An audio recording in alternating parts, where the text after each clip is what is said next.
Next, we have Professor Ashley Angulo, who is an assistant professor of marketing here at the University of Oregon. And she's going to be talking about her research on customer decision-making involving charitable donations. So thank you, Professor Angulo, for coming, and we look forward to hearing all about your research. Great. Thank you for having me, not only an opportunity to chat about this ongoing project and research that we're doing, but thanks in large part to the funding partners. And our goal here was to learn a bit more about how to drive donations to some of Oregon's more vulnerable populations, so those in need of charitable donations, and what can we learn that influences best practices for charitable organizations broadly, both local and nationally. And I'd like to say that this work was done in part with other collaborators, both here in Oregon, Samuel Park, who's here with us today, as well as some folks back at Carnegie Mellon, who you'll see throughout the different slides. So before we get started, I just want to provide a little bit of a roadmap of how did we come to be here. So I'll walk us through a little bit of what inspired this project, how we sought out archival data, so learning about these online transactions in charitable spaces, and how that inspired some of what we saw with Nate's talk, which is these online scenarios where participants are asked to make decisions based on a set of information and kind of tracking what they would do. And I'll detail the 6 studies that were funded by this research more broadly, and then follow up with what we've got going on presently and in the short-term future. So I'll just go back in time here, where in earlier research, my colleagues and I had found this role of numerical precision in other people's decision-making. So we had a study, a paper that included one study in particular, where we had people guess the prices of products that were relatively unfamiliar. And what we did is we created kind of like a Price is Right environment where audience members could shout out different prices that they thought the products were. And some audience members would give precise amounts. This is what we mean by numerical precision here. And other audience members would shout out imprecise amounts. So here we operationalize numerical precision as simply anything 0 or not. And what we found, not only did participants take the advice of those Price is Right participants, they were participants, but they, for the sake of the analogy, I'll just call them audience members. Not only were they more inclined to choose precise audience members' advice for the price of products, but when it came to estimating the price themselves, they were much closer to audience members who had given precise estimates compared to imprecise estimates. So this was kind of evidence for us that not only are people sensitive to the types of confidence that other people give or have when estimating, but the numerical precision, independent of anything else, right? We don't tell them how sophisticated the audience member was or how experienced they were with the product. It's just all they get is the price guess. And so from this paper, we really kind of wanted to pivot into seeing how far or meaningful numerical precision would be in other domains or other contexts. So what we sought out to look for are contexts in which people are giving lots of numerical information just naturally in the world, and figuring out how other people are consuming that information and making sense of it. So what I'm showing you here are actual photos from the website Donors Choose. And this website, teachers, instructors across the US can post requests, right? So these are my students, I'm asking for assistance, and they can ask for specific amounts of money. And sometimes their requests come with photos of individual students or maybe in groups. And a large part of this research had us thinking, okay, there's a lot of evidence that suggests that providing photos is really helpful to drive up donations. Giving really individuated information about who the recipients are should also drive donations.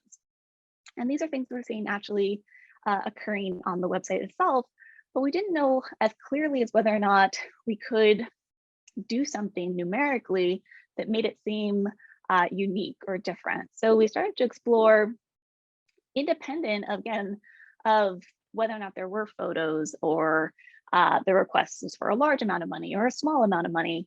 What about just the request itself? I'll show you an example in just the next slide of what these monetary requests look like.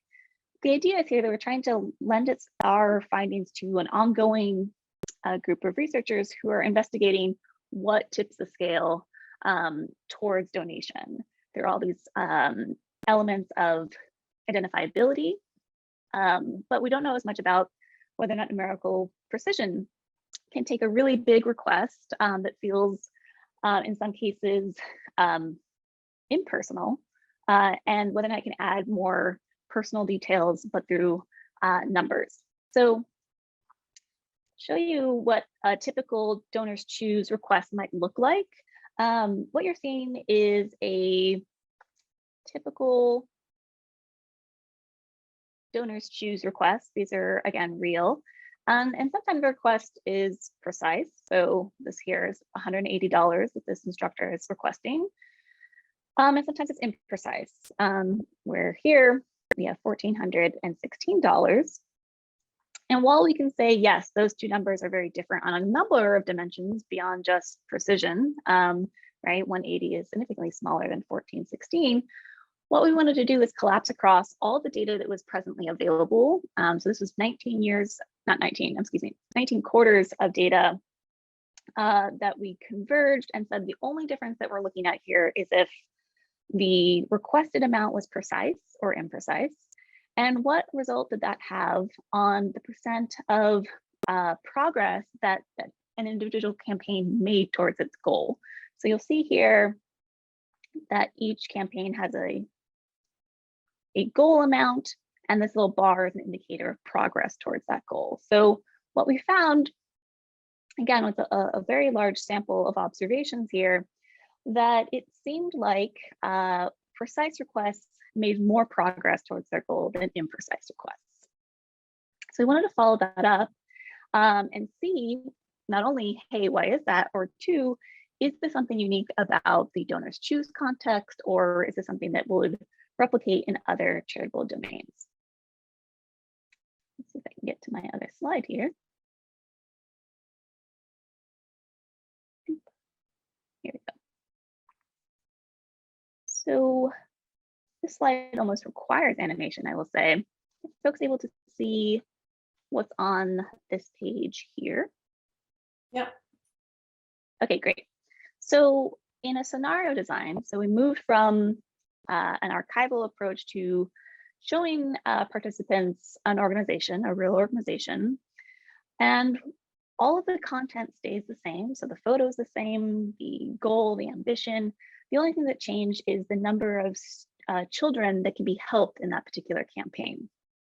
So some participants saw that 8 children were going to be helped by this, others saw 10, and third group saw 12. And now the reason why we always have typically 3 representations of numbers is that we don't want this to be about just asking to help 10 children is better or worse than having a request of 8 children. We're trying to compare precision, so 8 and 12 are more precise than 10, and they're equidistant from 10. So there shouldn't be an effect here of whether or not just asking for larger numbers of people who need help drives donations. Can folks see this bar graph? Didn't advance the graph. Okay, okay, now you should see them. Is that right? Yeah. Excellent. So what we found is that, again, and this is a scenario study, so this is behavioral intention, not behavior itself. We have participants indicate to us that they felt that they'd be more likely to donate when they saw that request of 8 or 12 children compared to 10 children. And when we had them predict how much money they'd want to give to the respective cause, those who saw a precise amount of children in need were willing to give, in a hypothetical scenario, around $19.83 on average, compared to our imprecise group here, which is $10.41 on average. So we're seeing some compelling evidence of convergence with what we saw in the archival data. But again, a large focus of this grant was to figure out not only mechanism of what drives this behavior, but in new contexts as well. So again, it's unfortunate that the animations aren't going to help us in this case. So that you're going to get a big table all at once. And I'm going to walk you through the studies that we designed and what we found as a result. So the first investigation, let's see if I can highlight that with my cursor. Great. Moved from children in need or the amount of money being requested to a new context, which was time. So is it the case that having more precise increments of time in your request will lead people to sign up to volunteer? Because there's lots of ways that one can donate. Monetary donations are just one factor. So we wanted to explore whether or not a request for time would yield similar results. An additional variable that we were interested in is kind of more of what we see in charitable requests of like a one-time donation or an installment of 2 donations over time.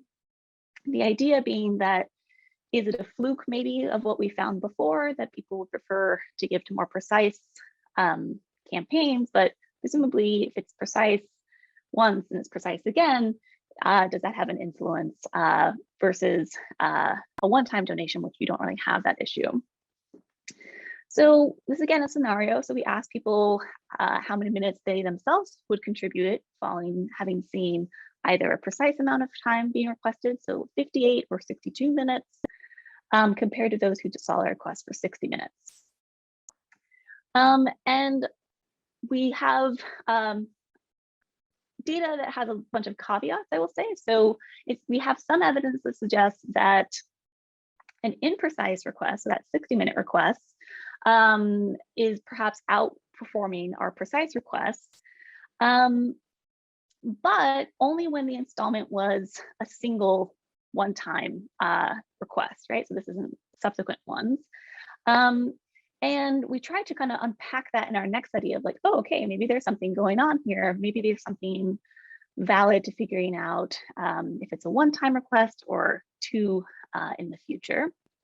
So we followed that up with another investigation that going back to money this time, we're interested in whether or not people would be more interested in contributing to a precise monetary request from an organization compared to an imprecise monetary request. And then we also include that time interval again, where some participants learn that it's just a one-time request of money and other participants learn that it's actually 2 requests over time.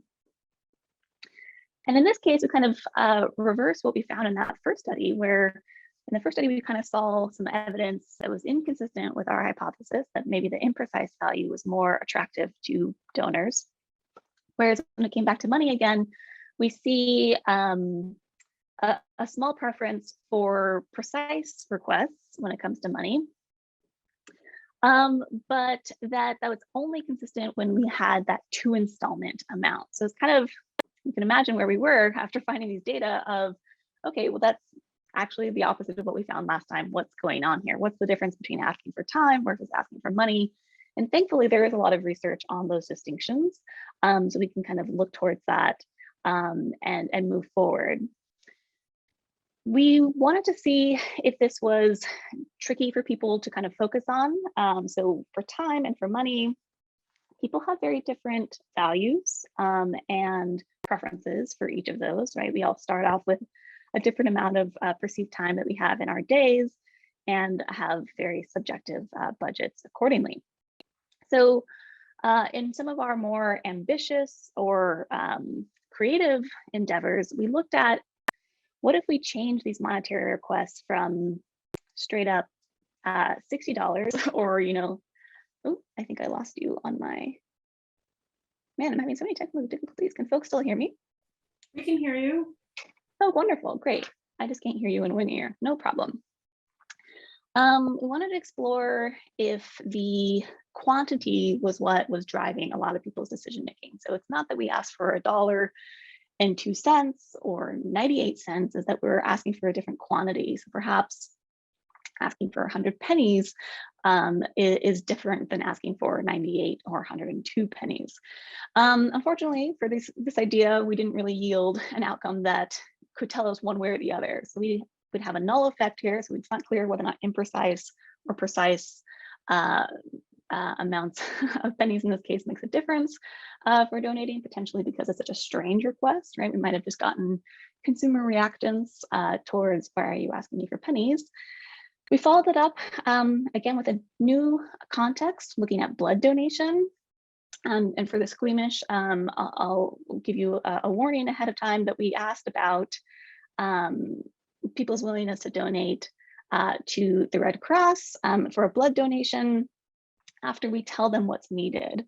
So typically for blood drives, people will say in milliliters or in liters that like there's a certain deficit, which is helpful for us because we're interested in that numerical content. So what would be the influence of changing those numbers? Would a more precise milliliter request make people more interested in donating? We don't have evidence to suggest that is the case or isn't the case, given the null effect here. And in our further explores of the moderator, we also didn't find that telling people that we were really diligent and laborious in the math that it took to get to this estimate.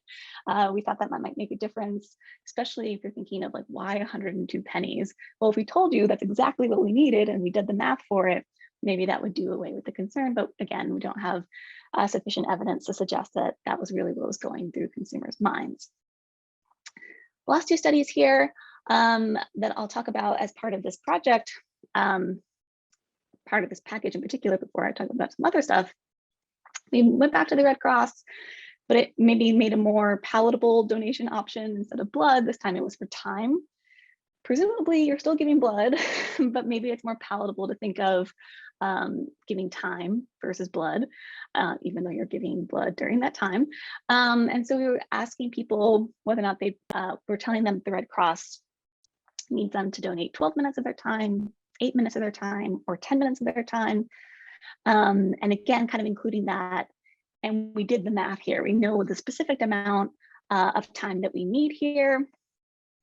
But we see, I guess, in our results here, a familiar effect that we saw early on, which is like, oh, actually imprecision was winning out when we don't inform them that we did, concrete or detailed math here. Presumably because people don't believe or think it's less likely that an imprecise number comes out of, difficult calculations. As part of this project, I always like to talk about how Mount Everest was rounded up, that it was a more precise height, but it ended in 0.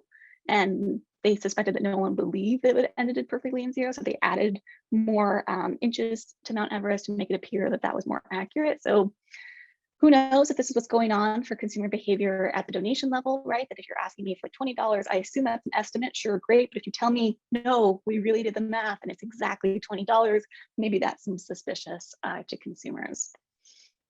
The last study shows a similar effect. Different context. Here we're asking for money in support of the organization Feeding America. And here we find evidence again that those who saw an imprecise request, right, those who saw $20 were more likely to say that they'd be interested in donating than those who were asked to give 18 or 22. So that's again some more hypothesis inconsistent results that we thought precision would drive interest in donating, things like that. But these last two studies give us some evidence that might not be the case.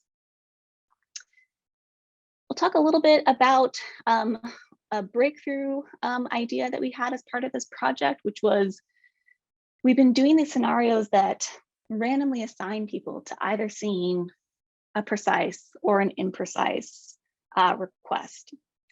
But that's actually not consistent with what we saw in the archival data. When you go onto donorschoose.org, I'll go back to that slide here, you see these requests that are precise and imprecise in unison. You see them all on the web page, and you can decide if you want to fund one of them, multiple, etc. So one of the breakthroughs we had was thinking through like part of previous literature in the judgment and decision-making context suggests that people will make different decisions depending on if the choices they have are jointly evaluated. So I see them at the same time versus separately. So I only see one at one time and I only see the other at the other time. So we thought, okay, maybe there's something to this. It is the case that on Donors Choose, most people see the projects as a joint evaluation, right? So I could fund any of these. Funding one is not restrictive of funding another one, but in our previous designs, we always kind of had that separation with the assumption that we were doing like an experimentally rigorous design here. So it's not that we did it by accident. But in this last study that I'll talk about in terms of data analysis, we also wanted to incorporate a lot of what we'd seen in our data before, which is, wow, we have small amounts of numbers here and we have large amounts of numbers ranging from $18 all the way up to $60 and 470 milliliters. We've been playing with small and large numbers throughout our data, our stimuli, not even fully realizing that we were doing that within and between each study. So one thing we wanted to follow up on in this design was, okay, when you ask for small amounts of money, is it the case that people are, because it's such a small amount and low stakes potentially, do people care or are they sensitive to precision at the same level that they would be if I was asking for a large amount of money? Presumably, the idea being, hey, can I have $1? Sure, no problem. Hey, can I have $100? Well, I want to know specifically what you're doing with it. So in one of the cases when we ask for more money, we have stronger desires, not only for like trust and certainty, but it also might be a case where precision is a bit more important to consumers. And we have evidence that suggests that might be what's going on, that we found that amongst large requests, these are real teachers who are making larger requests versus smaller requests, when we experimentally look at precision, it seemed to me that precision mattered a lot more to consumers, such that they were more willing to say that they would choose precise projects to fund, more so when those projects were large in number than when they were small in number. So again, we have that anecdotal idea that when the stakes are large, precision would matter more. And we have some of the evidence from our other studies that kind of converge on that idea as well. So in terms of what we're doing moving forward, we talked a little bit about wanting to add more consequential decision-making. So are people willing to actually give money to these organizations? Presumably just saying hypothetically that they wouldn't be sufficient, not only for academic audiences, but again, if we want to actually make recommendations to organizations, we want to be conscious of the fact that, yes, this is really born out of people's willingness to do this, even when real money's on the line. We're still kind of uncertain of, we have this moderation idea of at larger amounts, precision seems to be more important. It didn't seem to matter when we told people that, we've really done the math on this, that a lot of time and effort went into this calculation. That could be in large part because of other research that suggests that donating isn't as a cognitive process, that it's typically more emotional. It's like, oh, yikes, someone looks like they need help. I would like to help. And therefore, I've got that process that helps motivate that, whereas numerical precision might be more on the cognitive side. So we'll explore those ideas moving forward. The last thing I'd just like to say is that as a part of this grant process, I've been really trying to explore the different contexts in which numerical precision can also be meaningful. And I've been thinking a lot more about fraud detection more broadly, in part because I'll get text messages, not unlike this one, but they'll tell me that there's like a remaining balance on an account that I have to pay. And that remaining balance is like either very, very precise, so it feels more real. And so I'm interested in the idea that numerical precision is persuasive, but in a way that we can better protect consumers, right? That if someone tells me that there's an unpaid balance on my account, it's $10 versus $9.45, like who's clicking on that text, the $9.45 person or the $10 person? And so that's a new context I want to kind of further explore with fraud detection for consumers, with the idea that we could have some kind of intervention or just best practices at the end, saying something like, you know, take a second to acknowledge the source of the material as opposed to just whether or not you believe it or not. So that's what I have. I appreciate your time, but also so sorry for all the technical difficulties. And again, thank you so much to the funders and for y'all today to listen. Oh, wow, that's so interesting. Thank you much for sharing that presentation. So I want to be conscious of people's time. So if you have to log off, if you have a 1 p.m. meeting, you know, you can do so without any guilt. Thank you everyone for coming. And then Thank you so much for the presentation. That was and if you want to stick around and ask questions, you're welcome to do so. I'm going to stop the recording.